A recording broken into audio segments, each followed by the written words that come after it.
Hello students, मैं आरती आज आपके सामने चैप्टर 2 का सेकेंड टॉपिक शुरू कर रही हूँ। उस टॉपिक का नाम है solutions of central problem of different economy.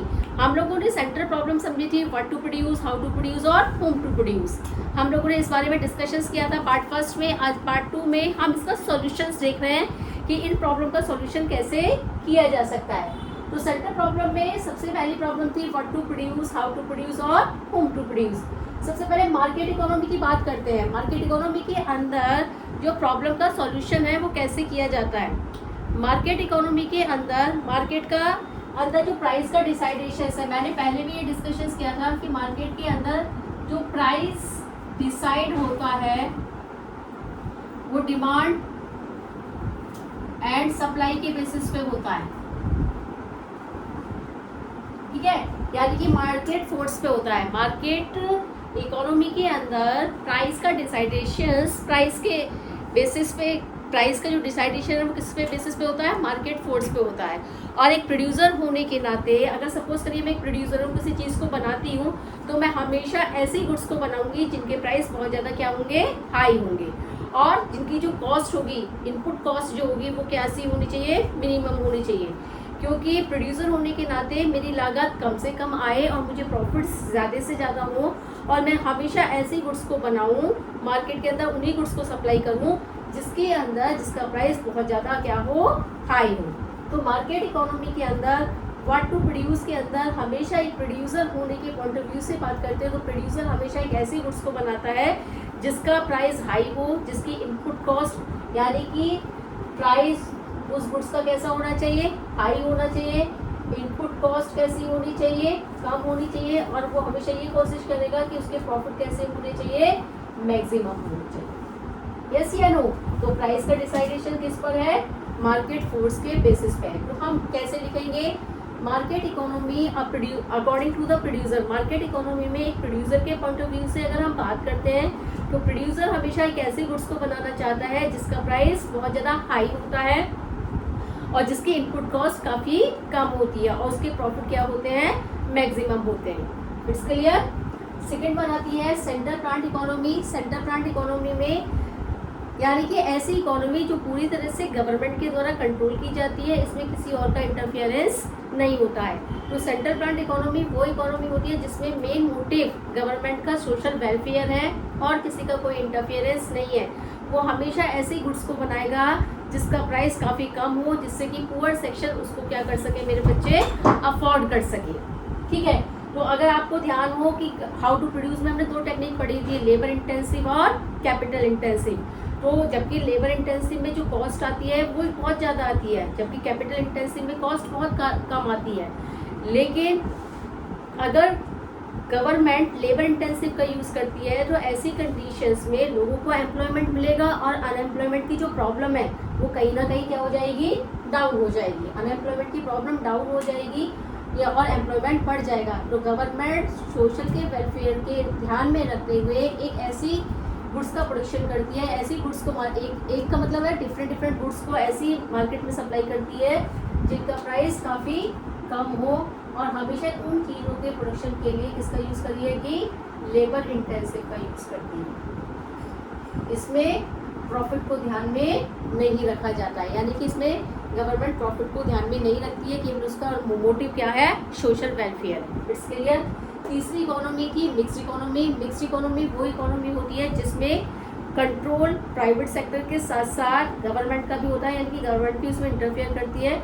इसमें सोशल वेलफेयर के साथ साथ प्रॉफिट मेकिंग भी था। याद आया कुछ? यानी कि गवर्नमेंट ऐसी अगर कोई इंडिविजुअल किसी चीज़ का प्रोडक्शन कर रहा है तो गवर्नमेंट ये देखती है कि उसका प्राइस बहुत ज़्यादा हाई ना हो जाए, यानी कि इसमें साथ साथ गवर्नमेंट क्या करती है, कुछ चीज़ों पे कंट्रोल करके चलती है। जैसे कि एग्जांपल के लिए रेलवे के अंदर मोनोपोली है, किसकी, गवर्नमेंट की है या नहीं, और कोई इंटरफेरेंस नहीं है। उसमें काफ़ी लोअर लेवल पे भी टिकट मिलते हैं और काफ़ी अपर लेवल पे भी टिकट मिलते हैं, ठीक है। और सब जिससे कि सभी लोग क्या कर सके, one place to another place move out कर सके, ठीक है। तो कहने का मतलब है इसमें और कुछ रेलवेज ऐसी भी हैं जिसमें प्राइवेट सेक्टर का कंट्रोल है, जैसे कि हमारी हो गई दिल्ली में मेट्रो मूव ऑन कर रही हैं, तो ये क्या है, ये प्राइवेट सेक्टर है, तो कहीं ना कहीं उसमें गवर्नमेंट भी क्या करती है, इंटरफेरेंस करती है। It's clear? तो I hope this is clear. ठीक है, अब हम नेक्स्ट टॉपिक की तरफ बढ़ते हैं, पीपीसी यानी कि प्रोडक्शन पॉसिबिलिटी कर्व। आज हम 2 टॉपिक कवर अप करेंगे इस वीडियो के अंदर। ठीक है, फिर नेक्स्ट वन आता है हमारा पीपीसी। क्या है पीपीसी और पीपीसी को कितने नाम से जाना जाता है? पीपीसी का मतलब है production possibility curve. PPC production possibility curve. इसे इसका दूसरा नाम और क्या कहते हैं, इसे ट्रांसफॉर्मेशन लाइन भी कहते हैं, ट्रांसफॉर्मेशन बाउंड्री भी कहते हैं।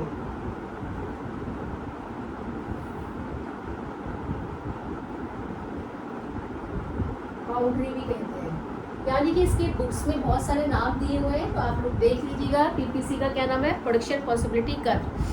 ये एग्जाम का मोस्ट इम्पॉर्टेंट टॉपिक है जो कि टीचर्स के द्वारा एग्जाम्स में ज़रूर दिया जाता है। क्या है, पहले ये समझते हैं कि प्रोडक्शन पॉसिबिलिटी कर्व क्या होता है। प्रोडक्शन पॉसिबिलिटी कर्व कॉम्बिनेशंस होता है 2 गुड्स का। यदि हम एक रिसोर्सेज को बढ़ाना चाहते हैं, मान लीजिए मैं एग्जाम्पल के थ्रू समझाती हूँ। एक किसान है, ठीक है, इस किसान के पास केवल 2 हेक्टेयर लैंड है। इस किसान के पास 2 हेक्टेयर लैंड है, रिसोर्सेज कैसा है, लिमिटेड है। ठीक है, इस 2 हेक्टेयर लैंड पर ये वीट और क्लॉथ ग्रो करता है।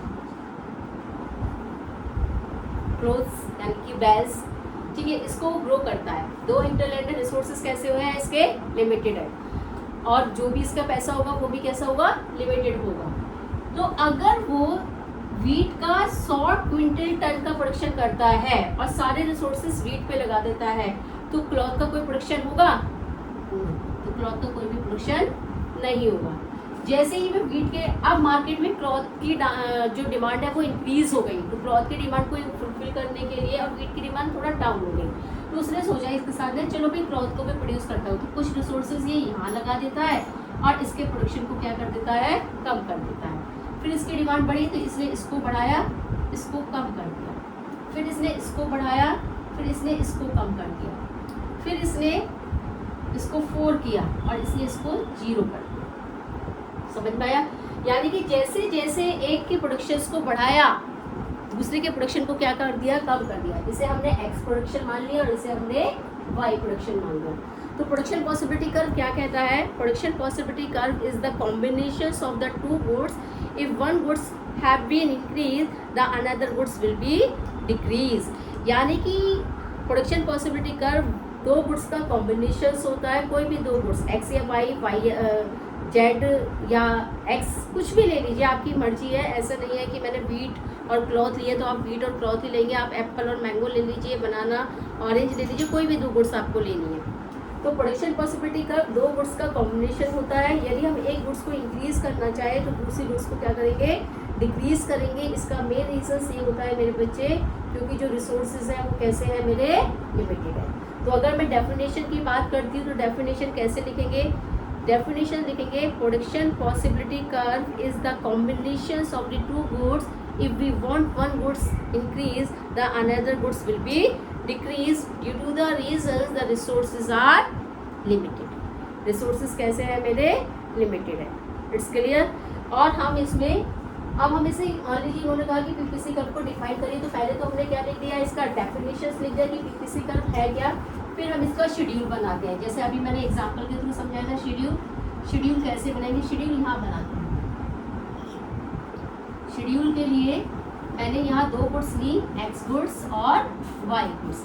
अगर एक्स में 100 का प्रोडक्शन है, सारे रिसोर्सेज यहाँ है, तो मैंने इसका प्रोडक्शन कितना कर दिया, 0। मैंने इसको बढ़ाया तो इसको कितना कर दिया, कम कर दिया। फिर इसको बढ़ाया तो इसको क्या कर दिया, कम कर दिया। इसको बढ़ाया तो इसको क्या कर दिया, कम कर दिया। अब इसको बढ़ाया, फिर मैंने इसको क्या कर दिया, 0 कर दिया। यानी कि हम इसमें टेबल अपनी मर्जी से ले सकते हैं। ध्यान रखिएगा, इसमें हमारा टेबल का कोई भी ये नहीं है कि जो बुक में दिया है हमें वही टेबल लेनी है, अपनी तरफ से हम एज्यूम करेंगे। हम एक को बढ़ाते जाएंगे और दूसरे को क्या करेंगे, घटाते जाएंगे। साथ के साथ हमें इसमें अजम्पशंस भी लेनी पड़ेंगी, वो अजम्पशन हम बाद में लिखेंगे, पहले शेड्यूल और डायग्राम बनाना सीख रहे हैं। तो ये शेड्यूल आ गया। उसके बाद डायग्राम, डायग्राम कैसे बनाएंगे, यहाँ पर ऐसे, ये y, ये O, ये x, यहाँ पे मैंने y गुड लिख दिया, यहाँ पे मैंने x गुड लिख दिया, ठीक है। 100 है मैक्सिमम वैल्यू, तो सपोज करिए मैंने 10 का डिफरेंस लिया, 10, 20, 30, 40, 50, 60, 70, 80, 90 और ये 100, ठीक है।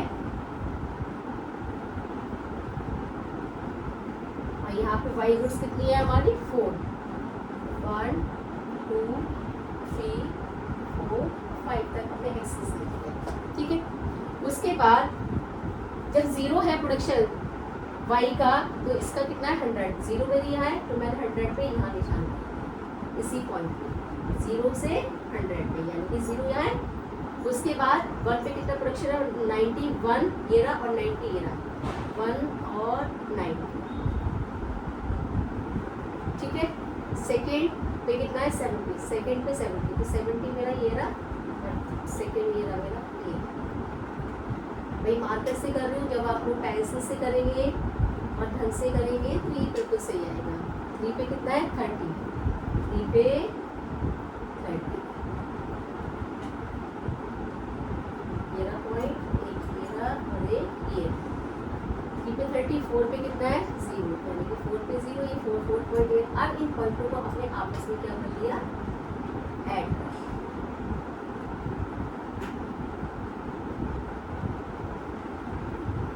ये A पॉइंट, ये B पॉइंट, ये C पॉइंट और ये D। समझ में आया। तो प्रोडक्शन पॉसिबिलिटी करने हमने शेड्यूल बनाया और उसके बाद डायग्राम ड्रॉ किया कि 0 पे 100 है, 1 पे 90 है, सेकंड पे इस तरह से, या ऐसे ले लो, हमें पॉइंट लगा के इनको आपस में क्या कर देना है, ज्वाइन कर देना है। अब बात करते हैं अजम्पशन की। पीपीसी कर्व अगर कहता है कि एक्सप्लेन द ट्रांसफॉर्मेशंस कर्व या what do you mean by the PPC explain with the schedule और डायग्राम, तो हम कैसे करेंगे, पहले हम डेफिनेशन देंगे, फिर हम इसका शेड्यूल बनाएंगे और फिर डायग्राम देंगे और फिर हम लिखेंगे अजम्पशन। अजम्पशन का मतलब क्या है मेरे बच्चे, मान लो, क्या मान लो कि resources are limited and all resources have the fully utilise. हमें 2 अजम्पशन मान ली हैं, क्या, resources are limited and resources have the fully utilise. और इस तरह से पीपीसी कर्व हमारा क्या हो जाता है, पूरा एक्सप्लेनेशन हो जाता है मेरे बच्चे। Resources are limited, resources effectively and efficiently utilize। ये हम 2 assumptions लेके चलेंगे। इस तरह से हमारा पीपीसी का पूरी तरह से कंप्लीट हो जाता है। तो आज के वीडियो के अंदर हम लोगों ने 2 टॉपिकों को कवर अप किया है। इसका पहला टॉपिक, फर्स्ट टॉपिक हमारा ऑलरेडी डिस्क्रिप्शन बॉक्स में आपको दिया हुआ है। अगर किसी भी बच्चे को कोई डाउट है तो वो अपने डाउट कमेंट बॉक्स में ड्रॉप कर सकता है, आपको रिप्लाई मिल जाएगा। Thank you and have a nice day.